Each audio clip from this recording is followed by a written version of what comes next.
राजेश खन्ना एक ऐसे एक्टर जिनके लिए लड़कियां खून से चिट्ठियां भेजती थी।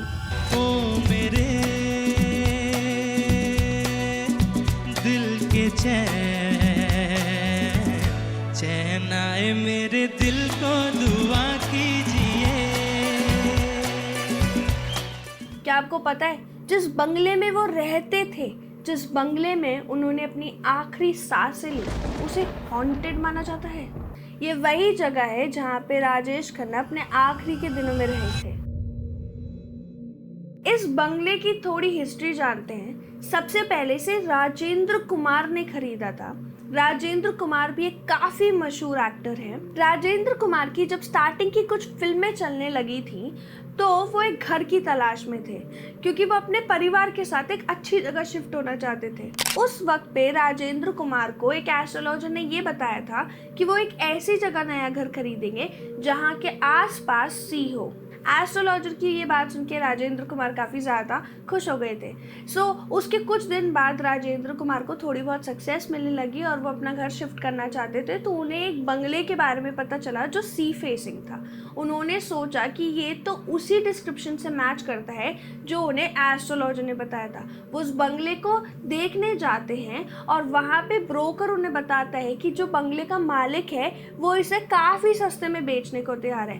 एक्चुअली जब राजेंद्र कुमार उस बंगले को देखने जाते हैं तो वो उसे रेंट करना चाहते हैं, पर क्योंकि ब्रोकर उन्हें काफ़ी अच्छी डील दिलवा रहा होता है तो राजेंद्र कुमार वो बंगला खरीद लेते हैं। पर इस बंगले को खरीदने से पहले राजेंद्र कुमार को ये ब्रोकर एक स्टोरी भी सुनाते हैं। वो कहते हैं कि इस बंगले में जो राइटर रेंट पे रह रहा है वो लोगों को मन गढ़ंत कहानियां सुनाता है कि इस बंगले में भूत है। राजेंद्र कुमार जब इस बारे में और उस ब्रोकर से पूछता है तो वो ब्रोकर बताता है कि ये सब उस राइटर की तरकीब है कि कोई भी इस बंगले में ना आए और उसे यहाँ से ना जाना पड़े, क्योंकि ये बंगला उसके लिए काफ़ी लकी था। ब्रोकर की बात से कन्विंस होके राजेंद्र कुमार ये बंगला खरीद लेते हैं और जैसे ही वो ये बंगला खरीदते हैं उनके दिन पलट जाते हैं। अब आप सोच रहे होंगे एक ऐसा बंगला जो हॉन्टेड है उसे खरीदने के बाद तो ऑफ कोर्स उनको बहुत ज़्यादा डाउनफॉल देखने को मिला होगा, उनकी बहुत मूवीज़ फ्लॉप हो गई होगी, पर ऐसा कुछ नहीं होता। इनफैक्ट इससे एकदम अपोजिट होता है।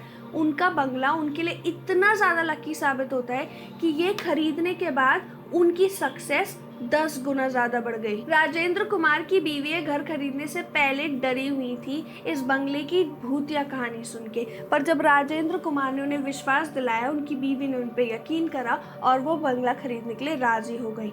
जब उन लोगों ने ये बंगला खरीदा उन्होंने उसका नाम डिम्पल रख दिया, जो कि उनकी बेटी के नाम पे रखा गया था। जब राजेंद्र कुमार ये बंगला खरीदना चाह रहे थे तब उनके पास पैसे तो थे पर उनके पास पूरे पैसे नहीं थे, तो उन्होंने अपनी फिल्म्स का एडवांस लेके ये बंगला खरीदा। क्योंकि इस बंगले की इतनी ज़्यादा रूमर्स थे कि ये काफ़ी हॉन्टेड है, यहाँ पे जाने वाले लोगों के साथ अजीब होता है, उन्हें रात को कुछ दिखता है, तो राजेंद्र कुमार के एक दोस्त ने उन्हें सलाह दी कि वो इस बंगले में रहने से पहले एक पूजा करवाएं और बिना पूजा के उस घर में ना रुके। राजेंद्र कुमार ने अपने दोस्त की ये अच्छी एडवाइस को लिया, वो पूजा करवाई और वहाँ रहने लगे।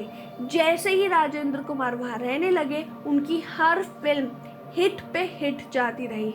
उनको मल्टीपल फिल्म्स के ऑफर मिले और जिस भी फिल्म में वो काम करते वो हिट चली जाती। राजेंद्र कुमार बताते हैं कि जब वो उस बंगले में रह रहे थे वो उनका गोल्डन एरा था, वो जिस चीज़ को छूते थे वो सोना बन जाती थी। सालों बाद राजेंद्र कुमार उस बंगले से शिफ्ट होकर एक नए बंगले में जाते हैं जब उन्हें बहुत ज़्यादा सक्सेस मिल जाती है, पर फिर भी वो बंगला वो किसी को नहीं बेचते। फिर एक दिन 1969 में राजेश खन्ना निकलते हैं एक बंगला खरीदने जो सी फेसिंग हो, क्योंकि उन्हें सी बहुत ही पसंद थी। उन्होंने इस बंगले को कैसे खरीदा वो भी एक काफ़ी इंटरेस्टिंग कहानी है। वो एक दिन राजेंद्र कुमार के साथ यूं ही बैठे थे जब उन्होंने उनके बंगले की बात करी। उन्होंने बोला कि अगर राजेंद्र उनको ये बंगला बेच देंगे तो हो सकता है कि उनकी भी किस्मत चमक जाए। राजेंद्र को उस वक्त ये बंगला बेचने की कोई ज़रूरत नहीं थी, ना उन्हें पैसे की ज़रूरत थी और ना ही कोई और रीज़न। वो बहुत मना करते हैं राजेश खन्ना से कि उन्हें ये बंगला नहीं बेचना, पर राजेश खन्ना के बार बार बोलने के बाद वो उनकी जिद के आगे हार मान जाते हैं। फाइनली अपना बंगला राजेश खन्ना को दे देते हैं। राजेंद्र कुमार के इस फैसले से उनकी बीवी बिल्कुल ही खुश नहीं थी, क्योंकि वो मानती थी कि यह बंगला उनके पूरे परिवार के लिए बहुत ज़्यादा लकी है। अब सोचिए, एक औरत जो पहले इस बंगले को खरीदने के खिलाफ थी, अब इसे बेचने के खिलाफ हो गई थी। ऐसा जादू था उस बंगले में। जब राजेश खन्ना ने ये एक बंगला खरीदा तो उन्होंने अपने पेरेंट्स से पूछा कि इसका नाम क्या रखना चाहिए, तो उनके पेरेंट्स ने इसका नाम आशीर्वाद रखा, इसलिए कि अगर कल को कोई राजेश खन्ना को कुछ बुरा भी भेजना चाहे तो उन्हें उसका एड्रेस आशीर्वाद लिखना पड़े। उनका मानना था कि अगर उनके बेटे आशीर्वाद के अंदर, आशीर्वाद की छत के नीचे रहेंगे तो वो हमेशा ब्लेस्ड रहेंगे। हैरानी की बात तो यह है कि जैसे ही राजेंद्र कुमार ने राजेश खन्ना को ये बंगला बेचा, उनकी सारी मूवीज पिटने लग गई। उनकी सारी मूवीज एक के बाद एक फ्लॉप जाने लगी, पर कभी भी उन्होंने अपने इस फेलियर का इल्ज़ाम अपने बंगले पे नहीं लगाया। पर कुछ लोग मानते हैं कि वो सारा सक्सेस, वो सारा लक जो राजेंद्र कुमार को मिला था, वो एक्चुअली में उस बंगले का था। राजेंद्र कुमार ने उस बंगले को बेचते ही अपना डाउनफॉल देखा और वहीं पे राजेश खन्ना ने अपनी सक्सेस। उस बंगले को खरीदते ही राजेश खन्ना 10 गुना बड़े स्टार बन गए। सारे लोगों ने, सारे न्यूज़पेपर्स ने, मीडिया ने उस बंगले की तारीफ करना स्टार्ट कर दिया और राजेश खन्ना की सक्सेस आशीर्वाद को बताया। इतना ही नहीं, राजेश खन्ना अपने टाइम के पहले इंसान, पहले एक्टर थे जिन्हें सुपरस्टार का खिताब दिया गया था। राजेश खन्ना अपने वक्त पे इतने फेमस हुआ करते थे, इतने बड़े सुपरस्टार थे कि हजारों लड़कियां उन्हें हर दिन खून के खत भेजा करती थी, उन्हें शादी के इश्तिहार भेजा करती थी और राजेश खन्ना उन सारे इश्तिहारों को पढ़ा करते थे। उन्होंने स्पेशली एक एम्प्लॉय को रखा था अपने घर पे, जिसका काम यही था कि वो आने वाले सारे लेटर्स को पढ़े और उन सब का जवाब भी दे। वो एम्प्लॉय 20 साल तक वहीं काम करता रहा, जिसके अंदर उसने लाखों खतों को पढ़ा। राजेश खन्ना हर शाम अपने एम्प्लॉय के पास जाते और उनसे पूछते कि आज का सबसे बढ़िया खत कौन सा था, जिस पे वो एम्प्लॉय उन्हें जोर से पढ़ के वो खत सुनाता और राजेश खन्ना इस प्यारे मोमेंट को एंजॉय करते। वो इतना प्यार पाके बहुत ज़्यादा खुश थे। हर शाम को राजेश खन्ना के घर पे एक दरबार भी लगती थी, जिसे खन्ना दरबार कहते थे। बहुत ज़्यादा लोग वहाँ पे आते थे और अलग अलग चीज़ों पे बातें करते थे। ऐसा कहते हैं कि राजेश खन्ना को बहुत कम समय में बहुत ज़्यादा कॉल्स आते थे, जिसको उठाने और अटेंड करने के लिए भी प्रशांत की ज़रूरत पड़ती थी। एक दिन प्रशांत को एक कॉल आता है और जब वो पूछते हैं कौन कॉल कर रहा है, तो वो सामने से बताती हैं कि उनका नाम डिम्पल है। 3-4 दिन तक डिम्पल रोज कॉल करती है, जिसके बाद प्रशांत राजेश खन्ना से फाइनली पूछते हैं कि डिम्पल कौन है। तब राजेश खन्ना उन्हें बताते हैं कि वो डिम्पल को जानते हैं और वो बॉबी फिल्म की हीरोइन है।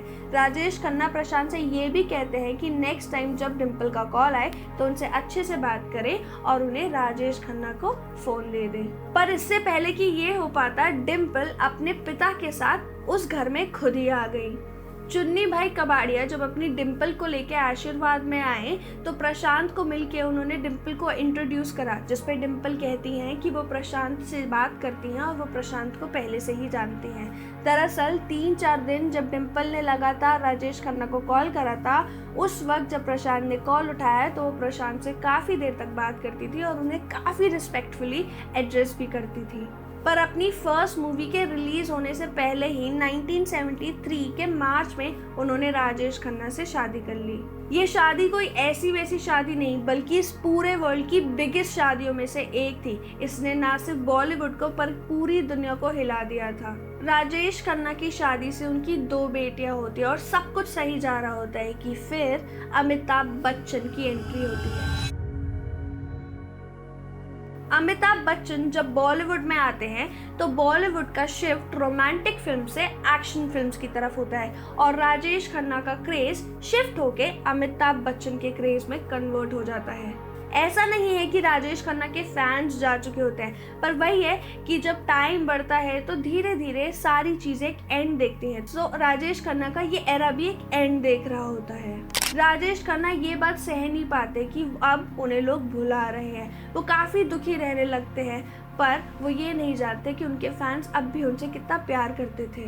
एक वक्त तो ऐसा भी आता है कि राजेश खन्ना की 7 फिल्म्स लगातार फ्लॉप चली जाती हैं, जिसमें वो रात को 3 बजे काफ़ी दारू पी के अपने घर की छत पे जाके ये बोलते हैं कि खुदा अपने बंदों का इतना इंतहा भी ना ले कि वो तुझ में मानना ही बंद कर दे। ये वही वक्त है जब राजेश खन्ना अपनी पर्सनल लाइफ में भी काफ़ी ज़्यादा स्ट्रगल कर रहे होते हैं और उनका और डिम्पल का रिश्ता भी एंड पे आ रहा होता है। अपने इस एरा को ख़त्म होते हुए देख राजेश खन्ना पॉलिटिक्स को ट्राई करते हैं। सालों तक वो पॉलिटिक्स में ट्राई करते हैं और जब वो वहाँ से थक जाते हैं तो वो वापस आशीर्वाद में लौट आते हैं। ये टाइम वो टाइम होता है जहाँ पे टैक्स प्रॉब्लम्स की वजह से और कुछ और प्रॉब्लम्स की वजह से आशीर्वाद सील हो गया था, तो राजेश खन्ना को अपने दूसरे घर में शिफ्ट होना पड़ा। एक दिन जब आशीर्वाद सील पड़ा था, वो अपने घर बांद्रा से यहाँ पे आशीर्वाद के पास आते हैं अपने एक दोस्त को लेके। उस दोस्त को एक बेंच पे बैठाते हैं जो आशीर्वाद के ठीक सामने होता है और उसे बताते हैं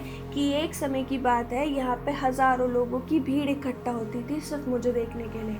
उनकी ये बात सुन के उनके करीबी दोस्त समझ जाते हैं कि राजेश खन्ना कितने ज़्यादा दुखी थे। वो उन्हें सहानुभूति देते हैं, उन्हें समझाने की कोशिश करते हैं कि ये वक्त दोबारा आएगा, पर राजेश खन्ना की आंखों से साफ पता चल रहा था कि उनको अपने दोस्त की इस बात पे कोई यकीन नहीं था। धीरे धीरे ये टैक्स प्रॉब्लम्स, उनकी फाइनेंशियल कंडीशन ठीक होती गई और उन्हें आशीर्वाद वापस मिल गया। जब राजेश खन्ना की तबीयत काफ़ी ज़्यादा बिगड़ रही थी, वो आशीर्वाद में ही थे। उनको बार बार हॉस्पिटल में एडमिट करवाया जाता था, पर वो बार बार अपनी फैमिली से जिद करके आशीर्वाद में वापस आ जाया करते थे। उनका कहना था कि वो आशीर्वाद में ही अपनी आखिरी सांसें लेना चाहते हैं। जब वो काफ़ी बीमार होने की वजह से लीलावती हॉस्पिटल में एडमिट हुए थे, लाखों लोग उनके लिए काफ़ी परेशान थे। जब वो लीलावती से वापस आशीर्वाद आए तो उन्होंने फिर से वही मंजर देखा जो वो सालों पहले देखा करते थे। उनके घर के बाहर, उनके आशीर्वाद के बाहर हजारों लोगों की भीड़ जमा थी। बॉलीवुड के फर्स्ट सुपरस्टार को देखने के लिए हजारों लोग, मीडिया, प्रेस सब वहां पे आए हुए थे और राजेश खन्ना ने अपनी लास्ट अपीयरेंस दी, जहां पे वो वही सुपरस्टार लग रहे थे जो वो सालों से बने हुए थे। अपने आखिरी के दिनों में अपनी पुरानी जिंदगी को जी कर राजेश खन्ना काफ़ी खुश थे। उनकी तबीयत बिगड़ने की वजह से उन्हें वापस लीलावती ले जाया गया, पर उन्होंने ज़िद करी कि वो वापस आशीर्वाद में लौटना चाहते हैं। उनकी ज़िद के आगे हार के उनका परिवार उन्हें आशीर्वाद ले आया। 17 जुलाई को वो आशीर्वाद से वापस आए थे और सैडली 18 जुलाई 2012 को उनकी मौत हो गई। ऐसा कहते हैं कि मरने से एक दिन पहले उन्होंने बस ये कहा था कि अब पैकअप का वक्त आ चुका है। राजेश खन्ना की ये कहानी जितनी इमोशनल है उतनी इंस्पायरिंग भी है। उन्होंने सिर्फ अच्छे दिन नहीं बल्कि हार्ड डेज भी देखा और काफ़ी ब्रेवली उन्हें फेस करा। जहाँ पे एक टाइम पे हज़ारों लोगों का झुंड उनके घर के आगे रहता था, वहीं पे उन्होंने अपना डाउनफॉल भी काफ़ी करेजियसली फेस करा। राजेश खन्ना के आशीर्वाद बंगले को सब हॉन्टेड बताते हैं, पर अगर मेरी माने तो ये हॉन्टेड नहीं बल्कि एक मैजिकल बंगला था, जिसने पहले तो राजेंद्र कुमार को और फिर राजेश खन्ना को बहुत ज़्यादा सक्सेस दिखाई और उनके लिए काफ़ी लकी साबित हुए। पर सैडली काफ़ी सालों बाद राजेश खन्ना का यह आशीर्वाद बंगला तोड़ दिया गया। अब ये हॉन्टेड बंगला हमारे साथ नहीं है और ना ही राजेश खन्ना हमारे साथ है, पर उनकी यादें और ये किस्से हमारे साथ हमेशा रहेंगे। अगर आप और केसेस को कवर करना चाहते हैं जो बॉलीवुड से रिलेटेड हो या हॉन्टेड एक्सपीरियंस से रिलेटेड हो, पैरानॉर्मल एक्टिविटीज से रिलेटेड हो या मिस्ट्रीज हो, तो मेक श्योर कि आप इस चैनल को लाइक करें, इस वीडियो को शेयर करें और चैनल को सब्सक्राइब करें। मैं ऐसी वीडियोस लाती रहती हूँ, तो प्लीज़ स्टे ट्यून्ड।